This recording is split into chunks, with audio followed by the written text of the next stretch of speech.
আসসালামু আলাইকুম। National ID card বা জাতীয় পরিচয়পত্র সংক্রান্ত আরেকটি ভিডিওতে আপনাদের সবাইকে স্বাগতম জানাচ্ছি। আজকের এই ভিডিওতে আমরা দেখব যে জাতীয় পরিচয়পত্র সংশোধন করতে কী প্রয়োজনীয় কাগজপত্র লাগে। মানে কোনটা সংশোধন করতে হলে আপনাকে কোন কাগজটা নির্বাচন কমিশনে সাবমিট করতে হবে অথবা কোনটা সংশোধন করতে আপনাকে কী করতে হবে। দিক নির্দেশনাটা এই ভিডিওতে আমি আপনাদের দেখানোর চেষ্টা করছি, বলে দেওয়ার চেষ্টা করছি। বাংলাদেশ ইলেকশন কমিশনের যে ওয়েবসাইটটা রয়েছে আমরা এখন সেখানে আছি। তো এই যে ওয়েবসাইট লিঙ্কটা এটা আমি ডেসক্রিপশন বক্সে দিয়ে রাখবো। আপনি সেখানে ক্লিক করেও এই ওয়েবসাইটটাতে আসতে পারবেন। এই যে জিজ্ঞাসা, জাতীয় পরিচয়পত্র কারেকশন বা সংশোধনী সংক্রান্ত যে জিজ্ঞাসাটা, সেটাতে ক্লিক করার পরে আমাদের এই যে পেজটা এখানে নিয়ে আসা হবে। তো আমরা একে একে জানবো যে কী প্রয়োজনীয় কাগজপত্র আমাদেরকে নির্বাচন কমিশনে সাবমিট করতে হবে। প্রথমে এই ২টা জিনিস আমরা পড়ব না। এটা হচ্ছে যে আমার যদি ভুল হয় তাহলে কিভাবে আমি সংশোধন করতে পারি, সেই বিষয়গুলো বলে দেওয়া রয়েছে।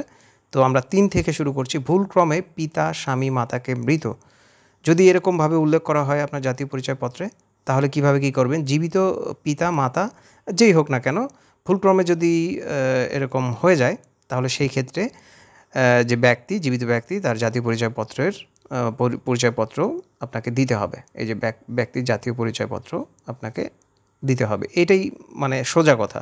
তারপর হচ্ছে আমি অবিবাহিত, আমার কার্ডে পিতা না লিখে স্বামী লেখা হয়েছে। তো সেক্ষেত্রে কী লাগবে? এই যে এখানে দেখুন সংশ্লিষ্ট থানা, জেলা নির্বাচন কমিশনে বিবাহিত নন মর্মে আপনাকে আবেদনটা করতে হবে। তারপর হচ্ছে বিয়ের পর স্বামীর নাম সংযোজন। এইটা কমন একটা প্রশ্ন এবং সমস্যা বলতে পারেন। তো এটার জন্য নিকাহনামা লাগবে, সোজা কথা। নিকাহনামা এবং স্বামীর ভোটার আইডি কার্ডের ফটোকপি লাগবে। তারপর আপনি অনলাইনে আবেদন করতে পারেন। তারপর হচ্ছে বিবাহ বিচ্ছেদ হয়ে গেছে। তো সেই ক্ষেত্রে কিভাবে কী করতে হবে? এখন আইডি কার্ড থেকে স্বামীর নাম বাদ দেবেন। তো তালাকনামা লাগবে। এই যে সোজা স্পষ্ট করে লিখে দেওয়া রয়েছে, তালাকনামা লাগবে, অর্থাৎ ডিভোর্স লেটার যেটাকে আমরা ইংরেজিতে বলে থাকি, সেটা লাগবে এবং সেটা দিয়ে আপনি অনলাইনে আবেদন করলেই ওটা আপনার বাতিল হয়ে যাবে। এমন যদি হয় যে আগে বিবাহ করেছেন, বিচ্ছেদ হয়ে গেছে, নতুন আবার বিবাহ করেছেন, আগের স্বামীর নাম বাদ দিয়ে নতুন স্বামীর নাম সংযোজন করবেন। সেই ক্ষেত্রে এই যে বিচ্ছেদ সংক্রান্ত তালাকনামা লাগবে, ডিভোর্স লেটার, নতুন যে বিবাহ করেছেন সেটার কাবিননামা লাগবে, আর নতুন যে স্বামী তার ভোটার আইডি কার্ডের ফটোকপিটাও আপনি এর সাথে নিয়ে যেতে পারেন। হ্যাঁ? সেটা চাইতে পারে। তারপর হচ্ছে আমার পেশা পরিবর্তন করতে চাই। আপনি হয়তো আগে একটা পেশায় ছিলেন, হয়তো ব্যবসা করতেন, এখন হয়তো আপনি একজন চালক, মানে গাড়ি চালক।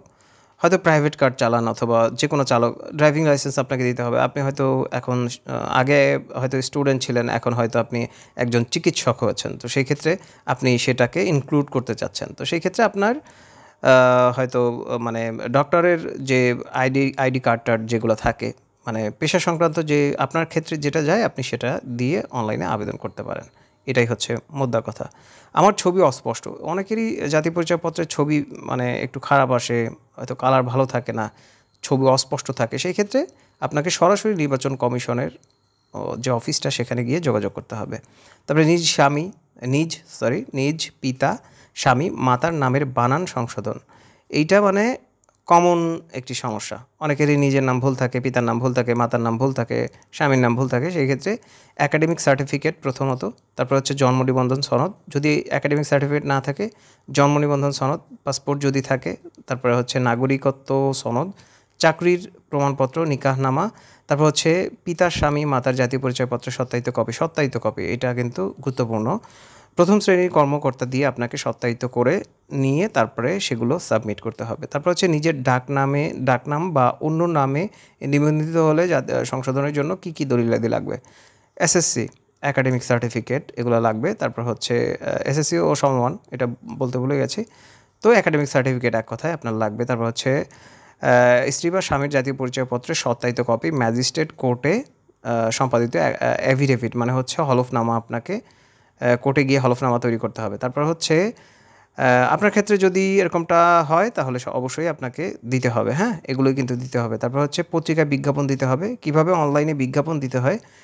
নিজে আপনি ঘরে বসে যেকোনো দৈনিক পত্রিকায়, বড় পত্রিকায়, প্রথম আলো বলেন, যেটা বলেন আপনি দিতে পারবেন নিজে ঘরে বসে। এটার জন্য আপনাকে বাইরে কোথাও যেতে হবে না। কিভাবে কী করতে হবে আমি ডেসক্রিপশন বক্সে ভিডিও রেখে দেবো, সেখান থেকে দেখে নিতে পারেন। তারপর হচ্ছে ওয়ারিশ সনদ, যদি আপনার ক্ষেত্রে প্রযোজ্য হয় তাহলে আপনি সেটা দিবেন। তারপর হচ্ছে পিতা-মাতাকে মৃত উল্লেখ করতে চাইলে, অনেকের হয়তো একসময় জীবিত ছিলেন, হয়তো মৃত, বিশেষ ক্ষেত্রে মৃত হিসেবে উল্লেখ করাটা আপনার জন্য জরুরি। অনেক ক্ষেত্রে ভাই বোনের বাটোয়ারা হয়, ভাগ বাটোয়ারা, এই সমস্ত বিষয়গুলো অনেক ক্ষেত্রে মৃত উল্লেখ করতে হয়। তো সেই ক্ষেত্রে এই যে মৃত্যু সনদ যেটা, সেটা লাগবে। তারপর হচ্ছে ঠিকানা কিভাবে পরিবর্তন বা সংশোধন করা যায়। শুধুমাত্র আবাসস্থল পরিবর্তনের কারণেই, আচ্ছা এটা আপনারা পড়ে নেবেন, অনেক বড় একটা জিনিস।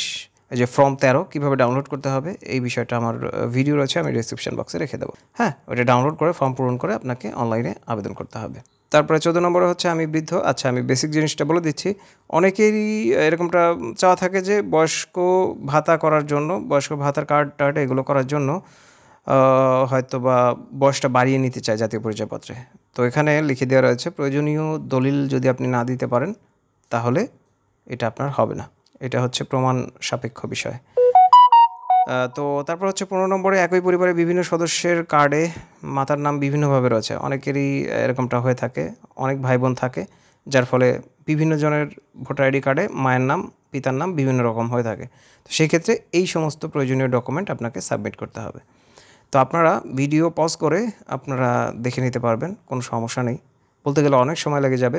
আমি পাস না করেও অজ্ঞতাবশত শিক্ষাগত যোগ্যতা, এই যে সমস্যাটা, অনেকেই অজ্ঞতাবশত শিক্ষাগত যোগ্যতা অনেক বেশি দিয়ে ফেলেন। হয়তো এসএসসি পাস করেছেন কিন্তু দিয়ে ফেলেছেন এইচএসসি পাস। হ্যাঁ, অথবা আপনি 8 পাস করেছেন, আপনি দিলেন যে এসএসসি পাস। হ্যাঁ, এরকমটা দিলেন। তো সেই ক্ষেত্রে যদি কোনো সময় সংশোধনীর প্রয়োজন হয় তাহলে আপনাকে এসএসসি সার্টিফিকেটটাই দিতে হবে। এখন যেহেতু আপনি পাস করেননি, আপনার কোনো সার্টিফিকেট নেই, তো সেক্ষেত্রে কী করবেন? এই যে আপনাকে ভুলক্রমে লিখেছিলেন মর্মে হলফনামা তৈরি করে সেটা দিয়ে আপনাকে আবেদনটা করতে হবে। তো এগুলোই হচ্ছে বিষয়। তারপর হচ্ছে 17 নম্বরে আইডি কার্ডের অন্য ব্যক্তির তথ্য চলে এসছে। এটা সাধারণত হয় না, তো অনেক ক্ষেত্রে হতে পারে। তো আপনি যেটা করবেন, ভুল তথ্যের সংশোধনের পক্ষে পর্যাপ্ত দলিল উপস্থাপন করে অনলাইনে আবেদন আপনাকে করতে হবে। তারপর সেক্ষেত্রে বায়োমেট্রিক যাচাই করার পর সঠিক তথ্য পাওয়া গেলে সংশোধন প্রক্রিয়া করা হবে। মানেটা হচ্ছে আর যদি সব কিছু ঠিকঠাক থাকে তারা ভেরিফাই করবে, যদি ঠিকঠাক থাকে তাহলে আপনাকে এটা করে দেবে। রক্তের গ্রুপ যদি হয় তাহলে আপনাকে ডায়াগনস্টিক সেন্টার থেকে রক্তের গ্রুপ নির্ণয় করতে হবে, তারপরে সেটা আপনি সাবমিট করবেন। হ্যাঁ, 19 নম্বরে জন্ম তারিখ, বয়স সংশোধনের যে প্রক্রিয়াটা সেটা কীভাবে কী করবেন, কী কী দলিল লাগবে। এসএসসি বা সমমানের যে সার্টিফিকেট সেটা লাগবে। তারপরে হচ্ছে আপনার এসএসসি সমমানের সনদ প্রাপ্ত না হলে বয়সের পক্ষে সকল দলিল উপস্থাপন করতে হবে। আবেদনের পর বিষয়টি তদন্তপূর্বক ডাক্তারি পরীক্ষা সাপেক্ষ যদি প্রয়োজনীয় ডকুমেন্ট আপনি দিতে না পারেন তাহলে এটা সংশোধন সাধারণত হয় না। এটা একটা ক্রিটিক্যাল জিনিস। হ্যাঁ, ডাক্তারি পরীক্ষারও প্রয়োজন হতে পারে। যদি তারা প্রমাণ এরকমটা প্রতীয়মান না হয় তাদের কাছে, তাহলে সেটা সংশোধনযোগ্য হবে না। তো জাতীয় পরিচয়পত্রের জন্ম তারিখ সংশোধন এইটা কিন্তু অনেকেরই সমস্যা। তো সেই ক্ষেত্রে প্রয়োজনীয় দলিলাদি পেশ করতে হবে, আদারওয়াইজ এটা হবে না। স্বাক্ষর পরিবর্তন করতে চাই, আপনাকে অবশ্যই নির্বাচন কমিশনের অফিসে গিয়ে এটা করতে হবে, এটা অনলাইনে সুযোগ নাই। আমার জন্ম তারিখ যথাযথ লেখা হয়নি, আমার কাছে প্রমাণাদি কোনো দলিল নেই, কীভাবে সংশোধন করা হবে? সংশ্লিষ্ট উপজেলা জেলা নির্বাচন অফিসে আবেদন করতে হবে, তদন্ত সাপেক্ষ। যদি আপনার কোনো ডকুমেন্ট না থাকে, হ্যাঁ, তো সেই ক্ষেত্রে তদন্ত সাপেক্ষ। তদন্তের যে বিষয়টি আপনার পরীক্ষা করা হতে পারে, মেডিকেল রিপোর্ট চাইতে পারে, আনুষঙ্গিক বিষয়গুলো আপনাকে চাক্ষুষ দেখে হয়তো বা তারা একটা বিষয়ে সিদ্ধান্তে উপনীত হবে, করে দিতেও পারে নাও পারে, এটা তাদের ব্যাপার। আপনি প্রয়োজনীয় ডকুমেন্ট যদি না দিতে পারেন তাহলে এটা নাও হতে পারে। আমি কার্ড কতবার সংশোধন করতে পারবো? একটা তথ্য শুধুমাত্র একবার সংশোধন করা যাবে, তবে যুক্তিযোগ্য যদি না হয় তাহলে কোনো তথ্য সংশোধনযোগ্য না। তো এইগুলোই হচ্ছে বিষয়। সংশোধন সংক্রান্ত আশা করছি যে সমস্ত জিজ্ঞাসাগুলো রয়েছে আপনারটার হয়তো উত্তর আপনি পেয়ে গেছেন। এর বাইরেও যদি আপনার কোনো সমস্যা থেকে থাকে তাহলে আপনি কমেন্টে লিখতে পারেন। আমি যদি জানা থাকে উত্তর দেওয়ার চেষ্টা করব। অথবা যারা এই ভিডিওগুলো দেখেন, যে ভাই এই ভিডিওগুলো দেখেন, বোনেরা দেখে থাকেন, যদি আপনার জানা থাকে তাহলে কমেন্টে অন্য ভাইকে লিখে দিতে পারেন, তাহলে তারা উপকৃত হয়ে যাবে।